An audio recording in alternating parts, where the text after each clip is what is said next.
भोजा सरहरू भेटिनु भयो भने उहाँहरूले मलाई सहयोग गरिदिनु भयो भने म पाउँछु। धर्मेन्द्र भाइसँग भेट भएपछि भोजा सरसँग भेट गरिदिनुहुन्छ भन्ने मैले आशा ठुलो राखेर भेट भएको छ।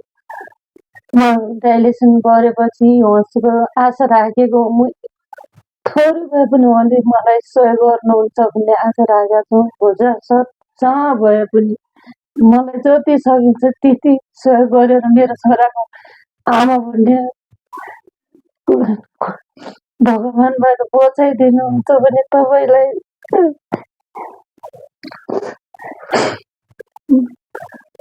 बिरामी हुँदा हेर्ने मान्छे पनि नभएर होला, सबै कुरा त्यस्तै भएर बिग्रिसकेको छ। बाबुको भविष्य मेरो छोराको लागि भए पनि मलाई सहयोग गरिदिनुहुन्छ भने सहयोगी दादालाई म बिन्ती गर्छु। मलाई सबैजनाले थुक्नुभयो भने नदी बढ्छ, सक्नुहुन्छ भने एक चियाको कपी ढोगेर पनि मलाई सहयोग गरिदिनुहुन्छ भने उहाँसँग आशा राखेका छौँ। सबै सहयोगी दादाहरूलाई बोलोटै आउँछ, कानबाट दाहिने कानबाट पनि बोलोटै आउँछ, सबै त्यस्तै छ। मुटुमा पनि के हुन्छ तपाईँ पहिला अहिले डायलाइसिस कहाँ गर्नुहुन्छ? यो पाटन हस्पिटल ललितपुर। पाटनमा हजुर। अनि त्यहाँ कति बेला गर्नुहुन्छ? राति 8 बजीबाट पालो छ, 1 बजी भ्याइन्छ। 1 बजी भ्याइन्छ। हजुर। अनि अरू खर्च पर्छ के कसरी गर्नुभयो? खर्च पर्छ त अब यस्तै छ, कोठा भाडा तिर्न पनि गाह्रो छ। बस्दाखेरि हो अर्का घरमा बसेपछि तिर्नै पर्छ। बाबुले काम गरी ल्यायो भने कहिले कसो थोरै खाएर पनि कोठा भाडा दिन्छौँ। अब खानेकुराहरू त्यस्तो कहिले सिन्की कहिले के गरेर छाक टान्ने मात्रै हो, अरू के गर्नु छ र। अनि अहिले डायलाइसिस कतिपटक गर्नुहुन्छ एक दिन? हप्तामा 2 चोटि। हप्तामा 2 पटक गर्नुहुन्छ। फेरि सबै कुरा गाह्रो हुन्छ यस्तो बेलामा। अब बिरामी हेरिदिने मान्छे पनि छैन, त्यही बाबुको सहारामा बस्नु परेको छ। अब ठुलो बाबुले सकिन्छ भनेपछि पैसा जुटिन्छ भनेपछि अब मेरो जे भए पनि होला, 2 आमा छोरा जतिसम्म बाँचे पनि बाँचौँला दिन्छु भनेर भन्छ। भनेर के गर्ने नि, अब औषधि खाने पैसा छैन। अनि बिमाले पनि मुक्सिरबाट औषधि किन्न लाग्यो, बिमाले पनि औषधि दिएको छैन। 25,000 को खर्च हुन्छ भन्छ, अब त्यसले पुग्दा पनि पुग्दैन। अनि औषधि बाहिरबाट किनेर मैले ल्याउँछु। अनि अहिले खर्च पर्छ कसरी जुटाउनु भएको छ त? तपाईँ त फेरि एकदमै खर्चिलो छ डायलाइसिस। खर्च पर्छ त्यही बाबुले थोरै कमाएको पैसाले हुन्छ। तरकारी किन्ने पनि हुन्न, केही हुँदैन। डाइलेसन गर्दा गर्दा गाह्रो भयो भने पनि इमर्जेन्सीमा लिने पनि हुन्छ। त्यस्तै गरेर यता ल्याउनु, घरमा कोठामा ल्याउनु पर्छ। खर्चै धान्न सकेको छैन। अब कसले धान्दिने मान्छे? तपाईँको त स्वास्थ्य पनि समस्या हुँदै गएको रहेछ, घरिघरि बेहोस हुने डायलाइसिसमा, अनि त्यस्तै के अरे कान नाकबाट रगत पनि आउने, एकदमै गाह्रो भयो दिदी। हजुर, नाकबाट पनि आउँछ, कानबाट पनि डाइलेसन गर्दा गर्दै आउँछ। नर्सहरू डाक्टरसँग जना भन्नुहुन्छ। अब डाक्टरसँग जनालाई पैसा छैन, बिना पैसाको डाक्टरले हेर्दैन हुँदैन। अब त्यत्तिकै म घरमा आएर बस्छु, अब के गर्नु कोठामा आएर। अनि त्यो हात कस्तो भएको छ तपाईँको? फिस्टुला यहाँबाट डायलाइसिस? फिस्टुला यहाँबाट बिग्रिँदै गएको छ, अब यस्तै छ।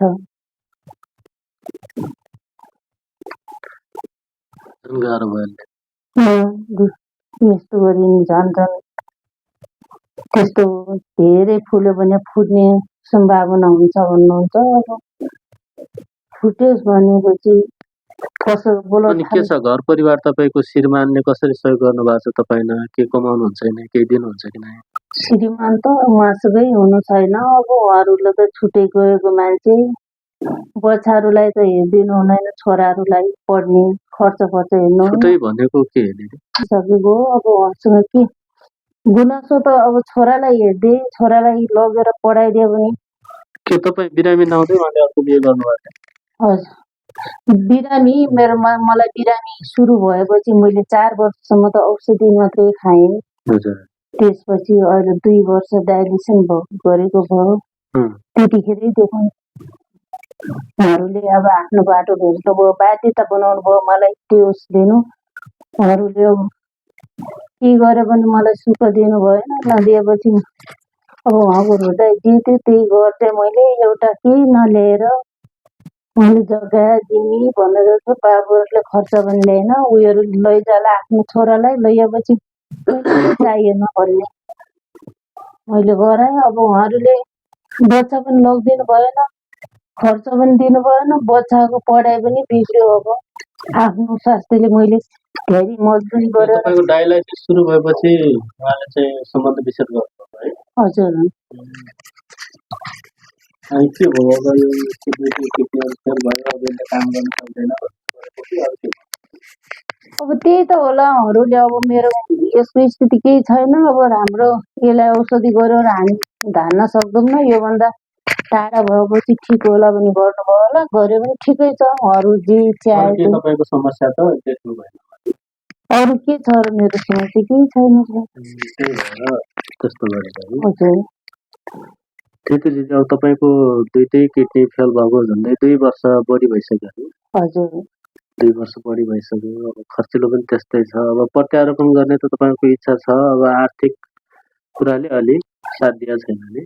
अब छ इच्छा, बाबुले पनि म जस्तो भए पनि आमा छोरा बराबर बाँच्यो भने बाँचौँला, म दिन्छु मम्मी भन्छ। अब भनेर त्यो पैसा छैन, अब मैले कसरी किन गर्ने कि बाबुको पनि जागिरी भइदिए, त्यही भइदिए।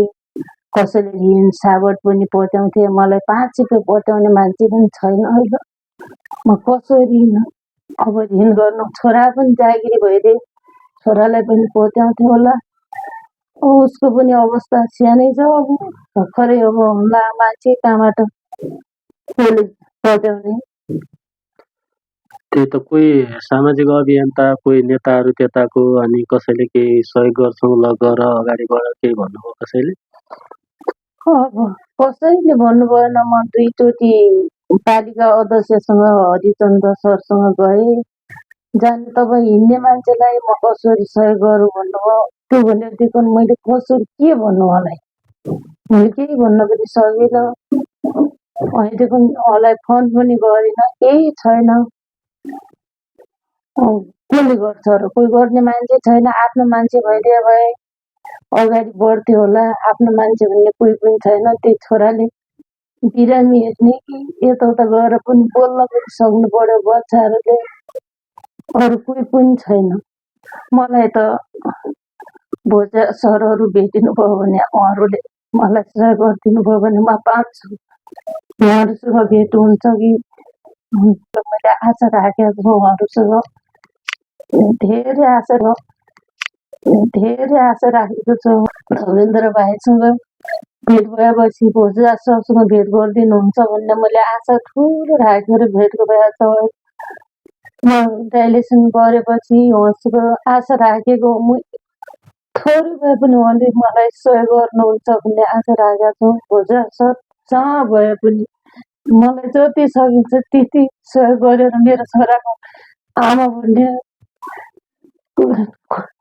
भगवानबाट बचाइदिनुहुन्छ भने तपाईँलाई।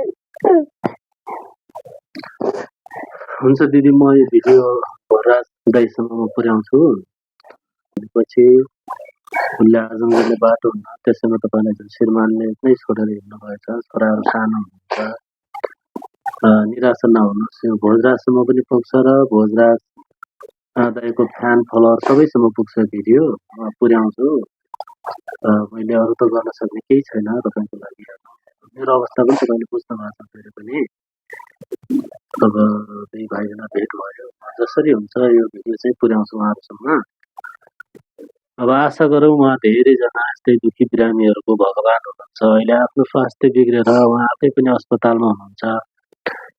उहाँ जहाँ भए पनि उहाँले भिडियो पनि देख्नुहुन्छ र उहाँको स्वास्थ्यमा समस्या भएर उहाँ तत्कालै हिँड्डुल गर्न नसके पनि उहाँको अब फ्यानहरू फलोअरहरू उहाँ मार्फत सहयोग गर्ने सहयोगी दाताहरूसम्म यो भिडियो पुग्छ। अनि भिडियो पुग्यो भने तपाईँलाई काहीँ न काहीँबाट सम्पर्क चाहिँ हुन्छ र म उहाँसँगै भिडियो जसरी पनि पुर्याउँछु मैले गर्न सक्ने सहयोग भनेको। अनि अरू के छ, अरू कोही सहयोगी मनहरूलाई के भन्नुहुन्छ तपाईँ? सहयोगी मन सहयोगी दाताहरूलाई सबैलाई हजुरलाई म नमस्ते भन्छु। अब धेरै बोल्न पनि मलाई आउँदैन, म गाउँको मान्छे भएर होला। उहाँहरूले मलाई 1 थोपो भए पनि 2 रुपियाँ भए पनि सहयोग गरिदिनु भयो भने मेरो छोरालाई आमा भन्ने आज राखिदिनु होला। बाबाले त जिउँदै टोके बनाएर गएको छ, अनि आमाले पनि छोड्ने बाटोबाट नगरिदिनु होला। अहिले यसै कारण फर्म भरेको जान पनि सकेन। एससीको छोराले फर्म भर्नुभयो, त्यहाँ फर्मै लगाउन सक्नु भएन, के अरे फर्म भरेर परीक्षा दिन जान सक्नु भएन? जानै सकेन। अब पैसा पनि आफूसँग भएन, यहाँबाट यति टाढाबाट जाँदा बिरामी हुँदा हेर्ने मान्छे पनि नभएर होला। सबै कुरा त्यस्तै भएर बिग्रिसकेको छ बाबुको भविष्य। मेरो छोराको लागि भए पनि मलाई सहयोग गरिदिनुहुन्छ भने सहयोगी दादालाई म बिन्ती गर्छु। मलाई सबैजनाले थुक्नुभयो भने नदी बढ्छ, सक्नुहुन्छ भने एक चियाको कपी रोगेर पनि मलाई सहयोग गरिदिनुहुन्छ भने उहाँसँग आशा राखेका छौँ सबै सहयोगी दादाहरूलाई। हुन्छ दिदी, सोसल मिडियामा अहिलेको फेसबुकमा सामाजिक सञ्जालमा सबैले अभियान चलाउनुहुन्छ, सबैले अब तपाईँको दुःख देख्नुहुन्छ, अब सबै अभियन्ताहरू हुनुहुन्छ, मैले त कसैलाई नराम्रो भने होइन जस्तो लाग्छ। कसैले भए पनि मलाई सहयोग गरिदिनुहुन्छ पनि आशा राखेको छु।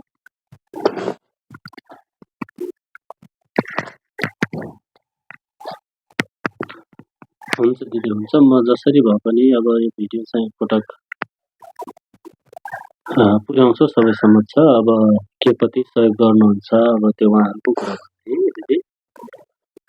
हुन्छ। डायलाइसिस अब एकदमै गाह्रो हुन्छ। अब तपाईँको साथमा अहिले मान्छे पनि फेरि छोरा पनि आफ्नै अब रोजीरोटीको लागि तपाईँले खनेर आफ्नो खानाको लागि भए पनि त्यहाँ काहीँ न काहीँ काम गर्नुपर्ने बाध्यता रहेछ। तपाईँ एक्लै हिँडडुल गर्दा पनि गाह्रो हुन्छ। अब के कसरी अब तपाईँलाई त लाग्यो होला छिटो उपचार छिटो प्रत्याहार पनि भइदिए भए म बाँच्थेँ कि छोराको पढाइ पनि हुन्थ्यो कि म आफ्नो खाना आफै के गर्ने बाँच्ने भयो भन्ने लाग्यो होला। अब त्यस्तो प्रत्यारोपण भएपछि त आफूले केही नभए पनि चियाको थर्मस लगेर पनि बजारमा ठाउँमा गएर पनि आफूलाई त्यो छोरालाई सुविधा दिन्थ्यो जस्तो लाग्छ। छोराले पनि भन्छ मम्मी तपाईँ प्रत्यारोपण गर्न पाए भए त के व्यापार गरेर बस्नुहुन्थ्यो है भन्छ। अब हुनेहरू के गर्ने, अब आफूलाई यस्तै छ। बुझाएर सरले पनि जसरी पनि मलाई हेरिदिनुहुन्छ भने अहिले स्वास्थ्यमा उहाँको खराबी छ, तर सन्चो होला। मलाई जसरी पनि एकछिन सहयोग गरिदिनुहुन्छ भने हाम्रो लागि भगवान हुनुहुन्छ। मैले आशा राखेको छु, मैले उहाँ भेटेपछि म बाँच्छु भन्ने मैले ठुलो आशा राखेको छु। भेटियोस्। हुन्छ। अरू देश विदेशमा पनि थुप्रै सहयोगी दाताहरू हुनुहुन्छ, कतिपयले आफ्नो नामै नखुलाएर सहयोग गर्नुहुन्छ, कतिपयले खुलाएर गर्नुहुन्छ। उहाँहरूलाई के भन्नुहुन्छ तपाईँ? उहाँहरूले सहयोग गरिदिनु भयो भने चाहिँ म बाँच्छु र मेरो छोराको आमा भन्ने आशा हुन्छ भन्ने आशा राखेको छु उहाँहरूसँग।